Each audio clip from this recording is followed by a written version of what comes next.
Hello, and welcome to Havoc Wargaming, dedicated to bringing you the uncommon. For those of you who haven't met me, my name is Ron, and today I'm going to do a how to play video for Games of Rome Edition 2 by Footsore Games. So let's get started.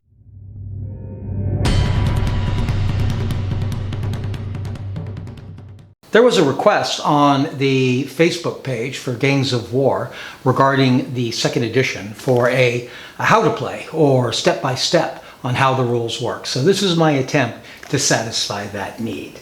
Let's go to the gaming table. What I'm going to do today is talk strictly about the basic or core game.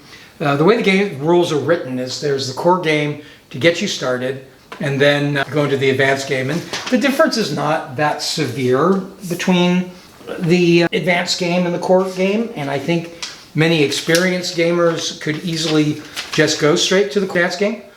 But we're going to do it the way it's written. A lot of games right now seem to be designed and written towards being very, very available to brand new gamers, people who haven't experienced wargaming at all.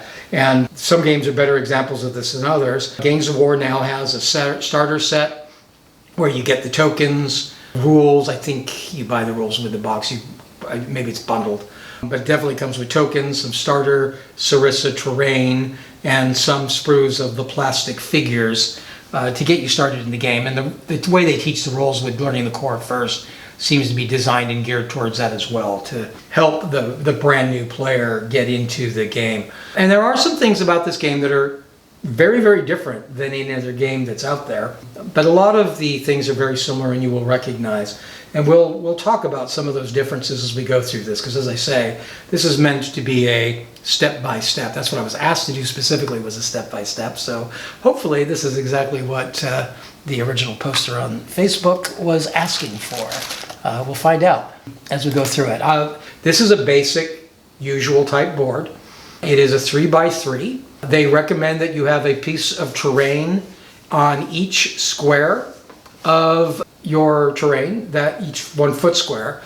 So that means basically 9 pieces of terrain. Though these longer pieces, like this is 2 separate Sarissa models that are designed to either be used separate or to put together. And of course I have the warehouse, or the, not warehouse, the workhouse on the end there.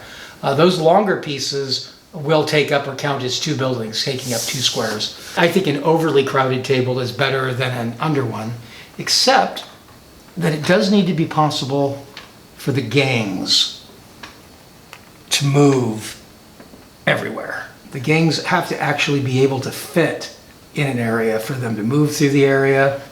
And for the gangs to be effective as they should be, that means you don't want to block them. They also suggest that at least some of your buildings be the buildings under construction.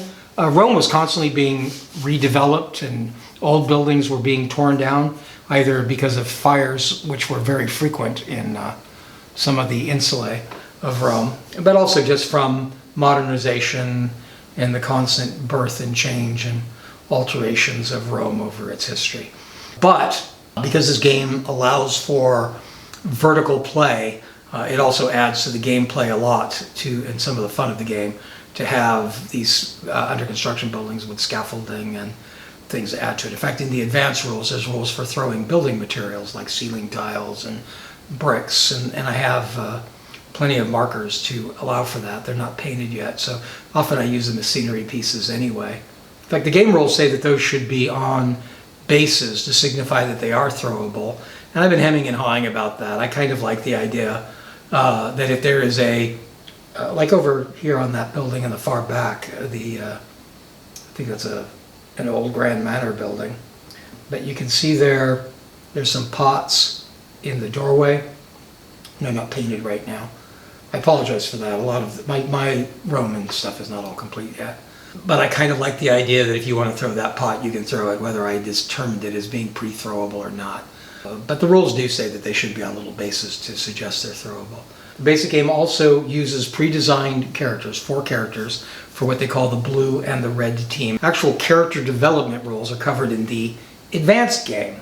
Now this is not a WYSIWYG game. I do like to, or it's my preference, to actually have the guys armed the way they should be if weapons are being mentioned. The characters in the book, I have actually built all of those models. They are built from the Wargames Atlantic plastics, but I haven't painted them. The weapons are often treated very generically. So your figure may have a weapon that, in fact, a lot of the weapons that the figures have aren't even listed in the rules. That was one of the hard things for me to get around, is I'm used to the basic rules being like hand-to-hand stats and then the various weapons adding to those. And here only certain weapons that are on the equipment list actually add to it. So one of the things that's a little different about the game. Now, I didn't mention stats. I'm going to go ahead and show the stat cards on the computer screen for you, the actual attributes. The first one, that is Vitality. It represents the number of hit points or wounds that the gang fighter will start the game with. When they take damage, it'll be counting down from that Vitality number. And when the gang fighter's Vitality reaches 0, they are incapacitated and removed from play. You can use any D6. The next, that's your attack. That is the number of dice that a gang fighter will roll when they make an attack. The higher your gang fighter's attack stat is, the more effective they are in combat. The next number, that is Defense. It is the number of dice that a gang fighter will roll when defending against an incoming attack. The higher your gang fighter's defense stat is, the more likely they will block an incoming attack. Agility is the very important role. Agility has two purposes. This is why I say it's very important to the game. First, agility is the number of inches that a gang fighter may move when performing any movement action. Secondly, agility is the number of dice a gang fighter will roll when making an agility roll to determine how successful their action stack was. And we'll get pretty quickly to what action stacks are. That is one of the areas that is significantly different in this game than most games. And the last is a cost and denarius. That has to do with designing your own groups or gangs, or it's used also in the campaign game. But for the core game, when you're just using the two teams that are in the book, it doesn't really apply. But it's basically how many points the figure counts. I think what we're going to do is we're going to skip the next section of the book and go immediately to how one sets up a scenario. This is actually scenario 3 in the book. This is the beginning version of it. These scenarios are all duplicated. I think many of them are duplicated 3 times in the book, which is a little odd. But the first time will be as intended for the core game. They're then repeated in the advanced rules, showing the differences for the advanced rules. And then I believe that some of them are completed again in the campaign rules to show how they apply in the campaign. I really feel like you could have done that with less pages by adding the changes all in the one sheet, but not my call. So, scenario 3, Bounty. Local authorities have placed the price on the head of all gang fighters. It seems like the perfect opportunity to cash in by reducing your opponent's numbers whilst being paid. All you have to do is bring proof to the authorities.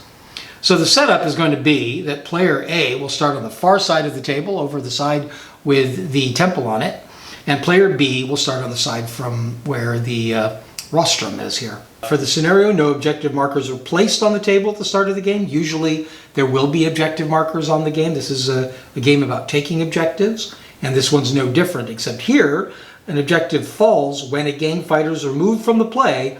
They will drop an objective marker which counts as the proof. If the gang fighter carrying an objective marker proof is removed from play, the object they were carrying is destroyed, but they will drop their own objective marker instead. The player with the most proof in their possession of end of turn 5 is the winner. The proof of a leader's demise counts as 2 when working out the final scores. Deployment starts by placing a colored token for each gang fighter and a red token for each of the mob in what is called the draw. Both players will alternate drawing tokens. As a token is drawn, the corresponding player places one of their gang fighters within 12 inches of the table edge. If a player draws a red token, they may place a mob base anywhere on the table that is 8 inches away from a table edge and 8 inches away from a mob base. So what that's referring to is some of the tokens that come with the game include 3 colored tokens. I've already got them in my draw. This is my draw, this leather pouch. Player 1 gets a gold coin. Those represent player 1. Player 2 gets a silver coin, and those should remain consistent based on games. The last one is the mob token. That is this red one with SPQR on the one side and the front of the temple on the other side. These activate the mob. So at present, for deployment, there is one of these for each of the figures in the game. 4 gold, 4 silver, and there's also one for each of the 3 mobs that I'm intending to run in this game. The normal draw pouch is going to be very similar to what we just described, except that one of the mob tokens will come out that's in there for deployment right now. There are several red tokens equal to half the number of mob bases rounded up. So for a game with 3 bases will be 2, because it's 1.5 and you have to round up. But if we were playing with more bases, and in the advanced game you roll for how many. This bag actually would bounce back and forth. That's important. It's important because of mobs. I mentioned that that was going to be player 1, so we'll start by putting it over there. So it's player 1 actually pulling this first disc, and what they get is a red. This is why it matters who has the bag, because what that means is that player 1 is deploying the first mob. So the mob base can be placed anywhere on the table, 8 inches away from a table edge and 8 inches away from a mob base. I know that my opponent's is going to be starting on this side of the table, and I would like these guys to get in their way. So I'm going to go ahead and put him 8 inches from the table edge would be there. I'm going to put him here. Then the bag would come over to player B. The player B would pull a token, and he gets a gold. So that means even though the player B is pulling, because he's silver, it's going to be player 1 who's placing the first figure, the first non-mob figure. And again, I'll remind you that the rules were that they have to be within 12 inches of their table edge. So we're going to go ahead and start with the boss for that group.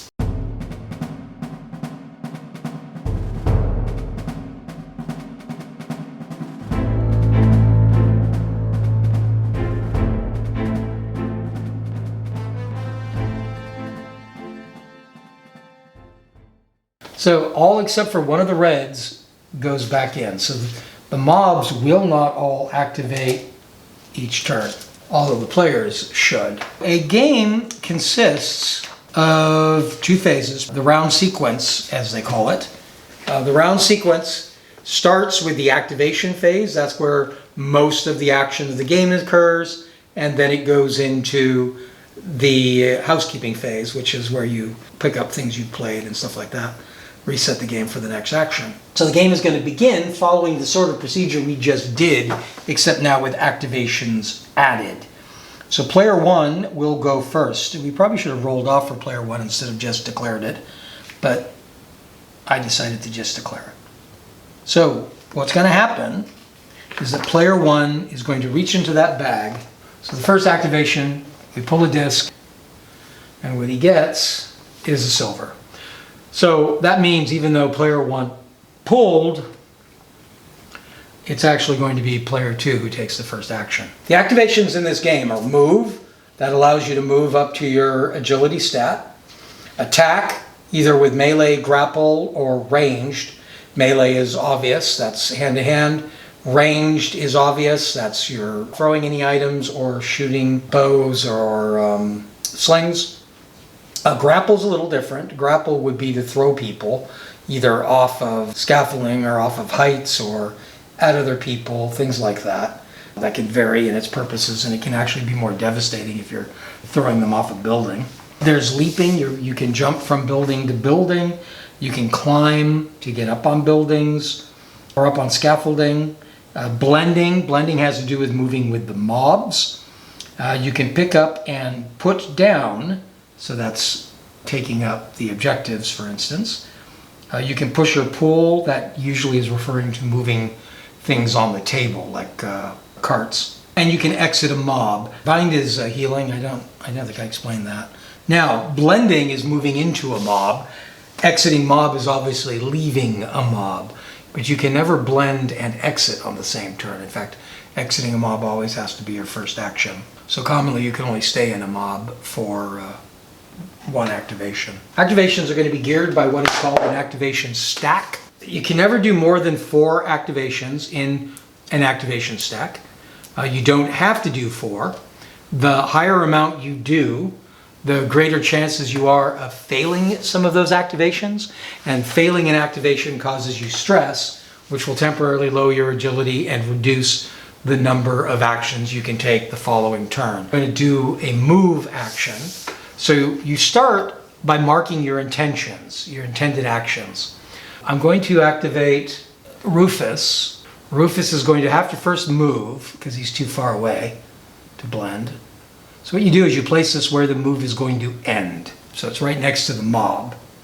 Then number 2, his second action, I'm going to do a blend, which means I will, if successful, move into that mob and be hiding amongst the mob. Now the thing to remember with these mobs is they don't actually represent the mobs.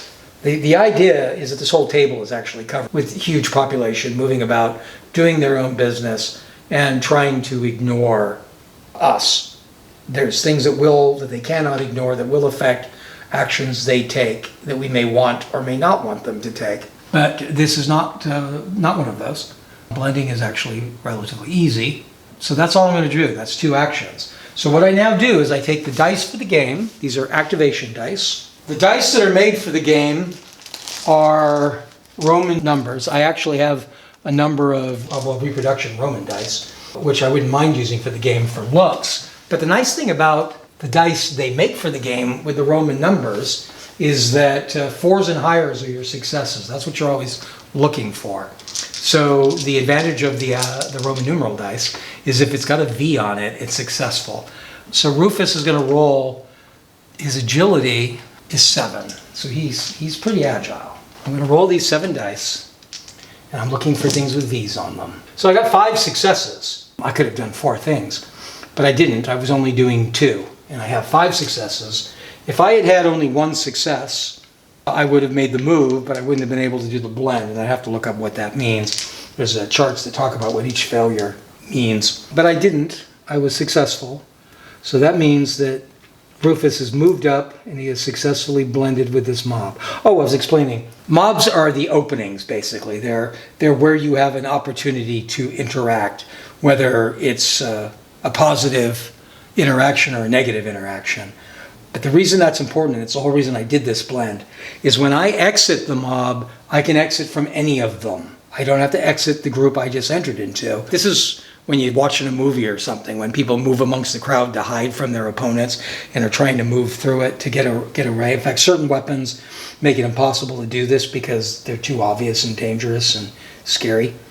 So number 2, player 2 has pulled a gold, activating number 1. That's only fitting. So I'm going to go ahead and move manliness. The manliness agility is 7, so he can move up to 7 inches. So the goal is to move for 7. Oh, I didn't mention that. You can do these actions over and over again, as many times as you want, as many times as you have successful dice for. First action is going to be to move a 7. His second action is going to be to move another 7, which will get him in melee range of Barca. I'm going to go ahead and try it. He's only got 5.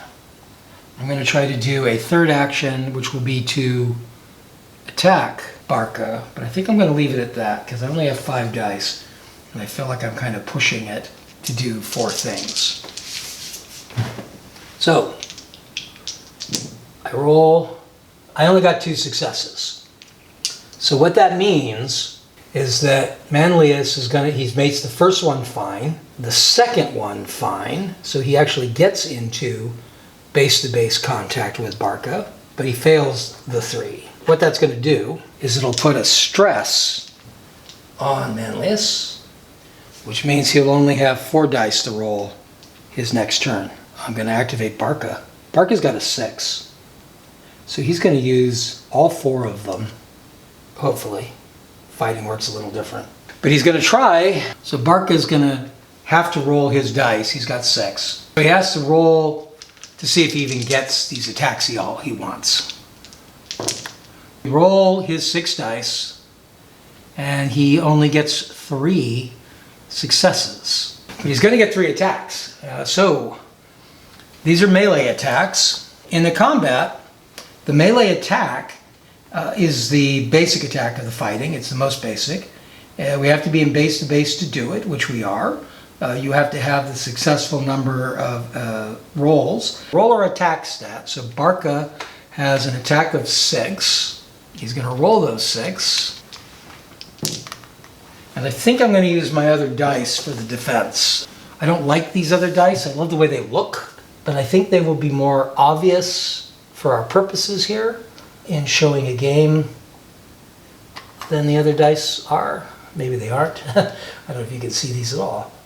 But I basically got a 2, 2 3s, 2 4s, and a 6. So 3 of those are successful. We're going to now roll the defense, and I'm going to use the Sarisa die. Like I said, I don't like the fact that there's only 6 of the Sarisa die. I also feel they don't roll well. But these are also dice with Roman numbers on them. But these ones are blood-stained. So he has a defense of 4. We're going to roll off those 4. And I get 2 5s, a 3, and a 2. What that means is that for the first attack, Barca had 3 attacks, successful attacks, against 2 defenses. So one of those attacks got through, and that's going to cause a wound to Manlius. Now, he got hit for 0 points or 1 point, anything less than 2, he gets to fight back. That's just the same thing in reverse. So I'm going to keep using, because I have less of the Sarisa dice, and defenses are always smaller, I'm going to go ahead and use the Footsore dice for the attacks. His attack is 6, same as was that's not Rufus, is Barca's.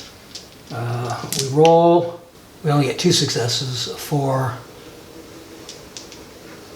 and a 5. Barca's defense is 3. Not great, but he gets 2.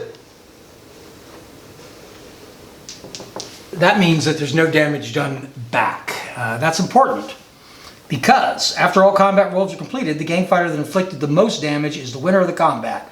If the attacker won the combat, their activation continues as normal. If the attacker loses the combat, they move to the fail state for the attack action. So that won't really matter. Well, it does matter, because had he been successful, it would have stopped the fight. Because remember, this is only the first activation. So this is where things can change. I mentioned that Barca has rolled for 3 successes, but he's not actually guaranteed that he'll get all those rolls, those 3 attacks. But so far he does, because he did more damage than his opponent. But that ain't gonna help. I don't even need to roll a defense for that. There were no successes.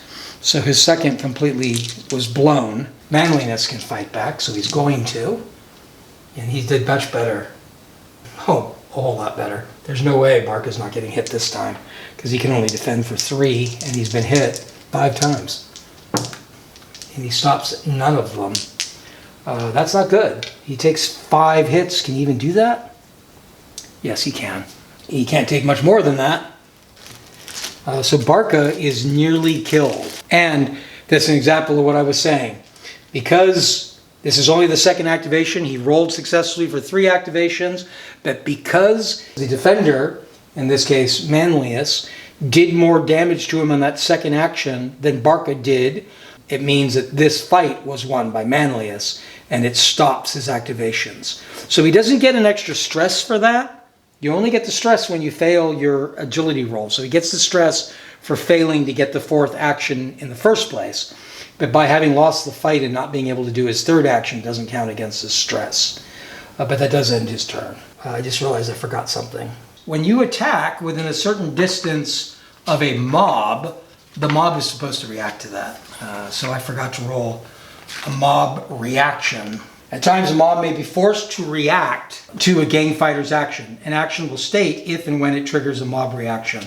Any successful combat action will force a reaction from a mob base within 6 inches of the combat, be it a melee, grapple, or ranged attack. So when Barca first attacked, that would have been the first mob reaction. The bigger the combat, the more likely the mob will become angered by what they see. For every additional gang fighter in base contact to the attacker. So it's going to get worse in a moment. When a reaction is triggered, roll a d6 for each triggered mob and carry out the following. So we roll a d6 for the one mob that is, I'm going to use these blue dice because we have to mark the reactions on the mob, and I don't want the dice that I need for the game to slowly be diminished by mob reactions. So I'm going to roll this blue die for the mob's reaction. They get a 1. I think that's scared. 1 to 2 is scared. The mob becomes scared and moves 6 inches directly away from the triggering fight. That'll solve us the rest of it. Now, if somebody was in that 6 inches, they would actually get trampled. So it's sometimes useful to purposely scare mobs into your enemy. But because it moved 6 on that first combat, it means it's going to be out of range for the next one. And then we put the 1 there because that keeps track for the next reaction that they weren't scared. Had they not run, they would have had to do another one for the second fight for manliest success. But they're outside of 6 inches now. All right, Valencia could shoot. Do I want to do that? This is a tricky move. Because if I miss, I will hit one of my own. And I don't think I have any other target. I do have him. Her range with that thing is 14 inches, which is crazy to me. Might as well try. What's her dex? Okay, we're gonna go ahead and activate, and we're just gonna shoot 3 times at Felix over there. 3 times. Whoops, lost one of my discs. 3 times at Felix. So she only has 5, and she can only do 2. So she's gonna get a stress. There's an attack number listed for the ranged weapons. It's still 6. When making a ranged attack, follow the rules for melee attack. The only exception is when is showing the specified range of the weapon before rolling attack. Range is measured. Okay, we already did that. Should any part of the target be obscured by trained mobs or other gang fighters, they're classified as in cover. I'm assuming that this is shooting over a mob. It doesn't say that, but she's hitting Felix with 6. She hits for 3. Felix defends. Is that 4? Yep, he's got a good defense. Okay, but he doesn't get any successes, so that is 3 hits. That's a good hit. So we go to her second attack. She sends another rock over there. That's a cocked die, which is weird. That's 3. He defends with 4.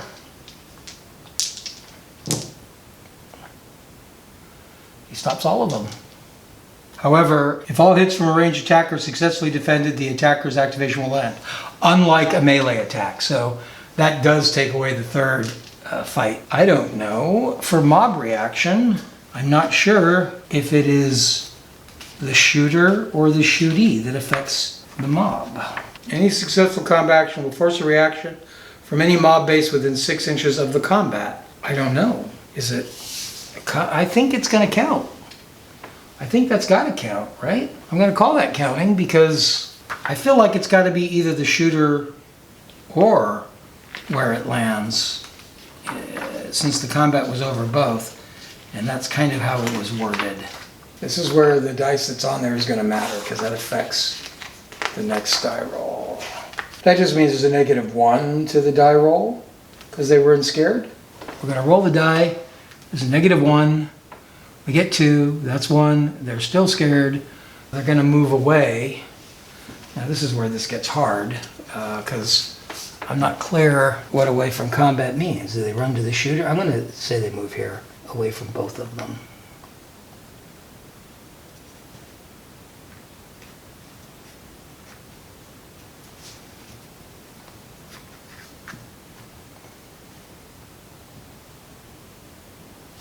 Felix has a move of 6. He's going to move to there. And then attack. Felix has 5. He can only attack once because the spear only gives him 1 attack if he's throwing it, which is what he's about to do. One of the few melee weapons or ranged weapons on the board, so it might have been a mistake. So he gets 2 successes, so that means he's going to be able to do both these things.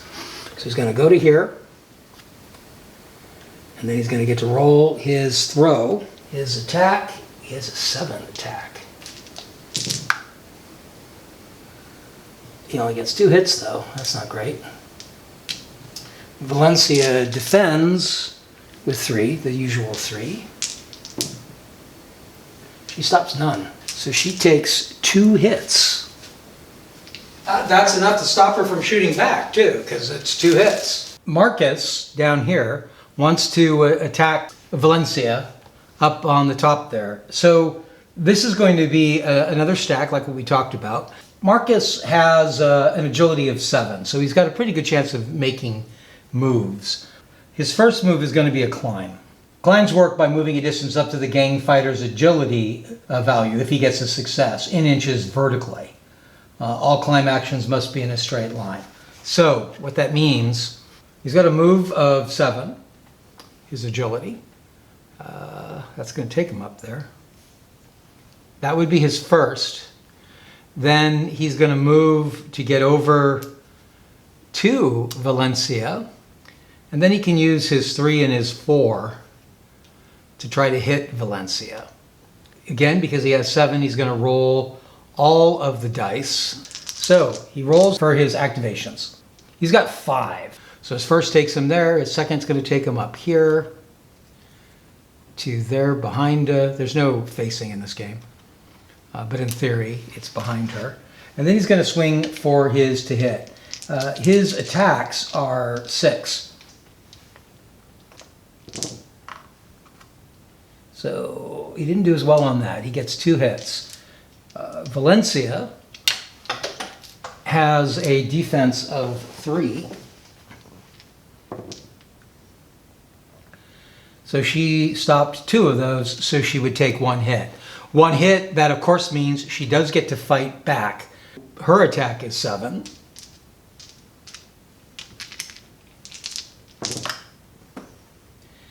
And, and she gets 5 hits. Marcus only defends on 4. That's not a bad defense at all. So he's going to stop. I'm going to re-roll that one. He's going to stop 3 of those. But that still means he's taking 2, which means that ends this action. So that would have only been his 3rd action, but he's going to lose the 4th. He does not lose stress. He doesn't gain stress for that, but it does end his turn, and he does lose 2 points to her point. You can climb up and down exactly the same way, so we could have done that. I'm going to activate Valencia. Valencia is going to try to leap. Leap is a distance up to the gang fighter's agility value in inches. If the distance leapt is longer than the gang fighter's movement, then it fails. Also, if you roll a fail, if you don't get the activations you need, then you place the gang fighter at the bottom of the gap, halfway across the jump. The gang fighter takes 1 fall damage per 1 inch fallen, rounding up, and the activation would end there. So let's activate Valencia. Valencia is going to, you can't pre-measure, by the way, the leaps.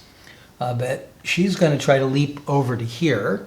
Then she's going to move over here, and then she's going to try to climb down to there. That's her plan. So no attack for her. She's got an agility of 5. Oops. She got 3. She's only doing 3 things, so she would be able to make that jump and then move to the second and then jump down for 3. Now, had she failed all of those, she would have, because it was her first action, she would have had to fail all of them. But if she didn't get any successes, she would have landed here and she would have taken damage, 3 damage points for her fall. Similarly, if she made 2 rolls, she would have ended up being here. And if she failed that last climb down, if she only got 2 rolls, then she would be considered to fall on her climb. So she would have fallen half the distance of the climb, rounded up. So she would have taken 2 and then ended. So in that case, she would have ended here in 2. 2 gets to activate a mob. What activating a mob means? When you activate off of a token for a mob, you have a choice. Firstly, you may move the mob base in the direction you choose, rolling a d6, and move the base in a straight line in a direction at a distance equal to the rolled value in inches. The mob must be moved the total distance of the dice roll when possible. The restrictions is it cannot move through gang fighters, Incula, or other mob bases. Incula will be explained later. And the mob base cannot pass through terrain. And the mob base cannot move through a gap in terrain smaller than the width of the mob base. That's why I mentioned earlier that you need to keep paths open for the mobs. The second choice is to force a mob reaction. On this you roll a d6 and you follow the normal rules for mob reactions. It's going to move from the closest fighter if I do this. So if I move, it's going to move further away. That's not what I want. I'm going to try to move them. I'm going to try to do a reaction on this mob, and I'm going to try to move it. I have to move d6. I only move an inch. We're going to move it towards Felix. So Marcus now wants to go over there. He's going to move to here. Maybe he can jump from here to there in one move, but I'm going to call it 2. And then he's going to try to grapple her to throw her off the scaffolding. We're going to try to show you a throw. So this is Marcus. Marcus has a lot of agility. He's got 7 agility, so only needs 3. And, oops, he got 6. Wow. He moves 1 there. I'm sure that was under his, yep. He makes a successful jump to there. And then he's going to do the grapple. Now, grappling works a little bit different in the same sort of fashion as every other attack that we have seen so far. So to make the grapple attack, the fighter rolls the number of dice equal to his attack stat, and any 4, like usual, is a hit. His attack stat is 6. We'll take one of those dice out. Others already went out. And we roll. Okay, only 2 hits. Maybe I should have taken a third one of these. Because she's going to be able to defend. She defends with 3. Yeah, she managed to stop that. However, because of that, she didn't take any damage, so she gets to swing back. And her attack is 7. All right, not good. She only got 2. So he stopped those. Now, this would end his activation because he only did 3 things. I should have given him 2 attacks on her. He had a 7 agility and he would have made it. But I didn't do that. So let's say she hadn't activated yet. If she hadn't activated yet, we could activate her now. So she's going to try... I'm going to go ahead and just try to attack him for 3 times. She's going to grapple him for 3. So first she has to roll her agility, which is 5. All right, she's got 3.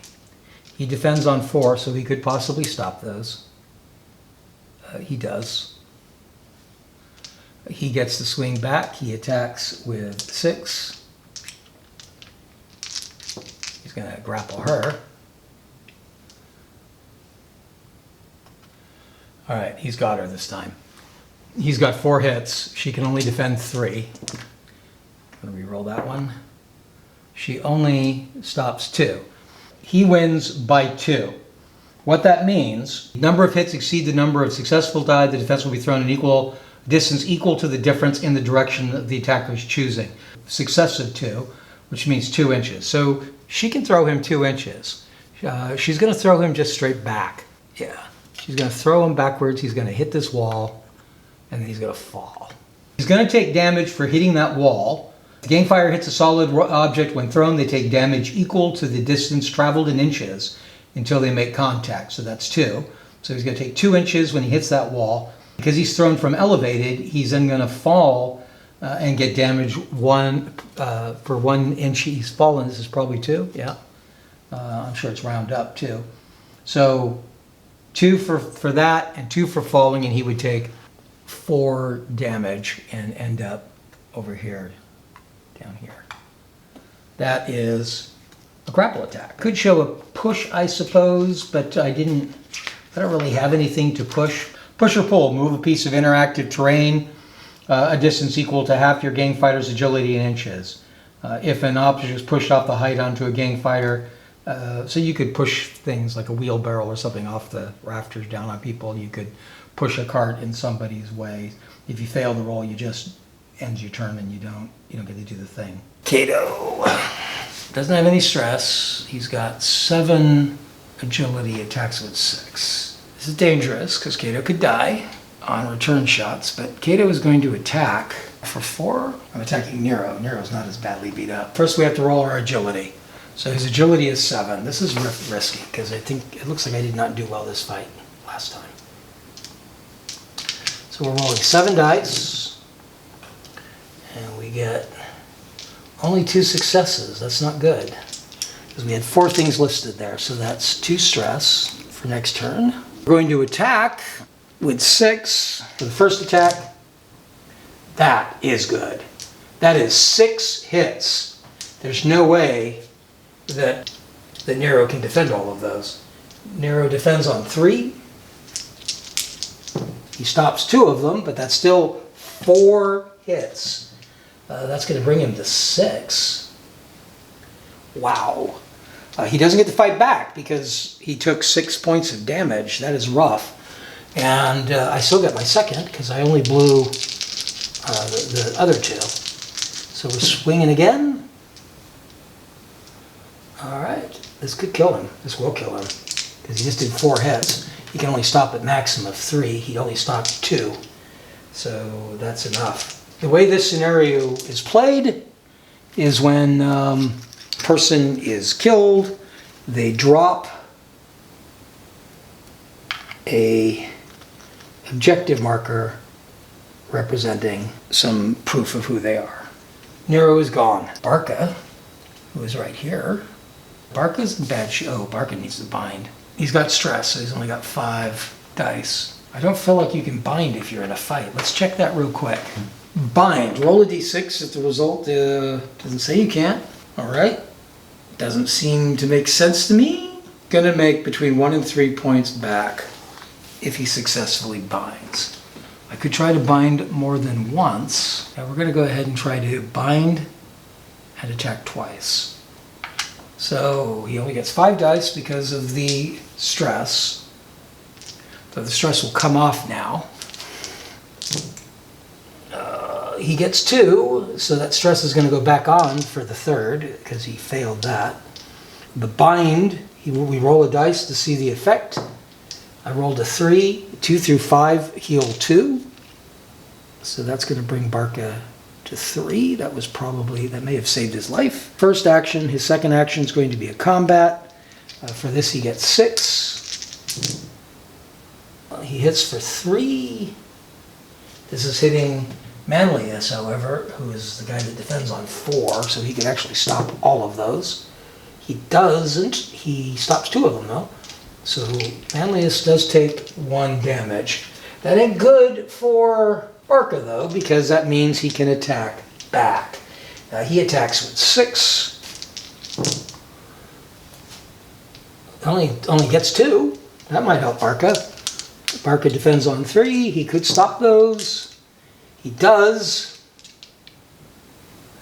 He's going to have to start by coming out of the fight. But he can come out anywhere. So I think the thing to do is to come out here. He's going to come out there. He's going to close with Manliness. So we're going to go ahead and try to attack for 2. So we're rolling activations for Rufus, who's right now in this group. That's not good. I only got 2. We're going to take some shock. But the 2 will take him out of there, and it'll bring him up to Manliness. But unfortunately, it doesn't let him attack Manliness.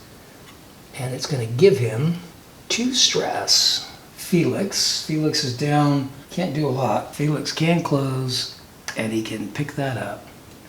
And that's what Felix is going to do. Or he's going to try to do that, at least. So Felix activates with 3. He tried to do 2. He got 2. So Felix gets in there and picks up an objective. So this is housekeeping phase. Once all activation has been completed, with no more tokens remaining, housekeeping phase begins. Carry out the following steps. Check whether the victory conditions in the scenario have been played. Gather all tokens to the game fighter still in the game and all relevant mob tokens and place them back in the bag or counter and create a new draw. Do not include any tokens for game fighters removed from play. and then we go into the next turn. So I think I showed a good deal of how the game works. I don't know if I covered everything. If you have any further questions, please let me know in the comment section down below, or if there's things that I may have got wrong or things that you've discovered yourself, please put those in the comment section as well. Also, if you have ideas for further content that we might produce here on Cry Havoc Wargaming, we look in the comment section for that as well, though sometimes Facebook. That all being said, if you've enjoyed this video, if you found it useful, I hope that you'll hit like. If you'd like to receive further notifications for videos like this one that may help you determine how to better spend your time or money in your tabletop wargaming hobby, then I hope you'll hit subscribe and ring our notification bell. Till next time, cheers.